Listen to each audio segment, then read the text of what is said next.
SSC result 2025 প্রসঙ্গে কথা বলতেছি। দেখো, এসএসসি এমসিকিউ নাকি 3 নাম্বার বাড়িয়ে দিয়েছে, অর্থাৎ অনেক শিক্ষার্থী তাদের মনে একটাই প্রশ্ন, তো কতটুকু সত্য, শিক্ষা বোর্ড কি বলছে সেই বিষয়ে কথা বলবো। দেখো, মূল টপিক চলে যাওয়ার আগে একটি রিকোয়েস্ট থাকবে, যারা এখনো নতুন অবশ্যই চ্যানেলটি সাবস্ক্রাইব করে রাখো, কারণ সামনে সকল আপডেট আমার কাছ থেকে পাবা। তো শুরু করা যাক। দেখো, আমি একজনকে কালকে টিউশনি করাইতে গেছি, তখন অন্য একটা স্টুডেন্ট যার এসএসসি পরীক্ষার রেজাল্ট বের হবে 10 তারিখে, সে আমাকে বলল, স্যার এসএসসি তে নাকি এমসিকিউ এর মধ্যে 3 নাম্বার গ্রেস মার্ক দেওয়া হয়েছে সকল শিক্ষার্থীকে, তো এটা কতটুকু সত্য, আপনি কিছু বলেন। তখন আমি তাকে বললাম যে দেখো, এমসিকিউ এমন একটা প্রক্রিয়া, এখানে 3 নাম্বার যদি বাড়িয়েও দেয় তারপরেও কিন্তু শিক্ষা বোর্ড কাউকে বলবে না, অর্থাৎ তোমাকে আমাকে, এটা কিন্তু শিক্ষা বোর্ড বলবে না। এখন যখনই দেখবে যে পাশের হার 40%, 50% বা 60%, তখন কিন্তু 2 নাম্বার 3 নাম্বার বাড়িয়ে দিতে তারা দ্বিধাবোধ করবে না। এটা কিন্তু তোমাদের জন্য একটা বড় ধরনের সুসংবাদ। কিন্তু আসলেই কিন্তু শিক্ষা বোর্ড এটা দিল কিনা, এটা কিন্তু অনেক শিক্ষার্থী বলতেছে আসলে এটা গুজব, অর্থাৎ সম্পূর্ণ মিথ্যা। এখন শিক্ষা বোর্ড যদিও দিয়ে থাকে সেটা কিন্তু প্রকাশ করবে না, এটা আমরা জানতে পারবো না যে 3 নাম্বার বাড়িয়ে দিয়েছে, 4 নাম্বার বাড়িয়ে দিয়েছে বা 5 নাম্বার বাড়িয়ে দিয়েছে, এটা তাদের একটা ব্যক্তিগত একটা ব্যাপার, এটা কিন্তু তারা কখনোই প্রকাশ করে না। দেখো, সিকিউ যে অংশটা, অর্থাৎ লিখিত যে অংশটা, এটা কিন্তু শিক্ষকের হাতে থাকে, অর্থাৎ শিক্ষকরা এই সিকিউ অংশটা দেখে, তারা কিন্তু বলে দিতে পারবে যে আমরা সিকিউতে 1 নাম্বার 2 নাম্বার 3 নাম্বার বাড়িয়ে দিয়েছি। কিন্তু বোর্ড কর্তৃপক্ষ এমন একটা গোপন বিষয়, যেটা তারা, মানে এটা যদি দিয়েও থাকে সেক্ষেত্রে প্রকাশ করে না। এখন অনেক শিক্ষার্থী ভাবতেছে হয়তোবা যদি 1 নাম্বার 2 নাম্বার 3 নাম্বার বাড়িয়ে না দেয় তাহলে আমরা পাস করব না।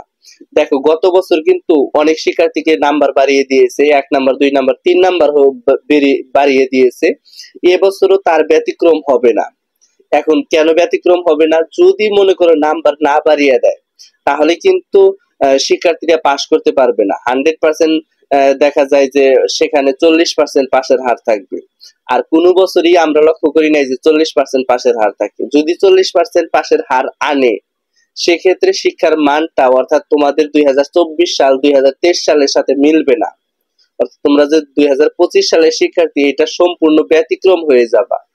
কারণ হচ্ছে তোমাদের যদি এমসিকিউ তে নাম্বার না বাড়িয়ে দেয়, প্লাস সিকিউ তে নাম্বার না বাড়িয়ে দেয়, তবে সিকিউ যে অংশটা, সেখানে শিক্ষকেরা বলেছে, অর্থাৎ অনেক শিক্ষকের সাথে আমরা কথা বলেছি, তারা বলেছে আমরা যথেষ্ট পরিমাণ চেষ্টা করেছি শিক্ষার্থীকে নাম্বার দেওয়ার জন্য, এবং সে অনুযায়ী অনেক শিক্ষার্থী এ প্লাসে, তাকে এ প্লাস দিয়ে দিয়েছি।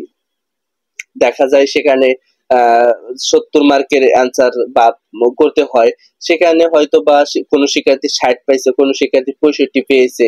এই ধরনের যে শিক্ষার্থীগুলো পেয়েছে তারা কিন্তু 100% আমরা ধারণা করেছি যে এ প্লাস করবে।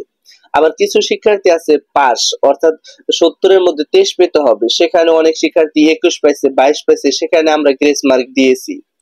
এটা কিন্তু বোর্ড কর্মকর্তা তারা দেখে না, এটা সম্পূর্ণ শিক্ষকেরা দেখে, সেক্ষেত্রে তারা নাম্বার বাড়িয়ে দিয়েছে। যদি এমসিকিউ তে 3 নাম্বার বা 2 নাম্বার বা 1 নাম্বার বাড়িয়ে দেয়, এটা কিন্তু প্রকাশ করবে না। এটা যে যাই বলো না কেন, এটা মূলত গুজব বলবো আমি। কারণ হচ্ছে যে বাড়িয়ে দিতে পারে, মানে প্রতি বছর দেয়, ঠিক আছে, সমস্যা নাই, কিন্তু যে বলেছে যে নাম্বার বাড়িয়ে দিয়েছে, এটা প্রকাশ করেছে তারা, এটা সম্পূর্ণ ভুল, সম্পূর্ণ মিথ্যা, সম্পূর্ণ বানোয়াট। তো এই ছিল আজকের ভিডিওটা। সামনে রেজাল্ট সংক্রান্ত বা ভর্তি সংক্রান্ত, কলেজে ভর্তি হবার সামনে, তো এই বিষয়ে আমি আপডেট জানিয়ে দেবো। ধন্যবাদ সবাইকে, আসসালামু আলাইকুম।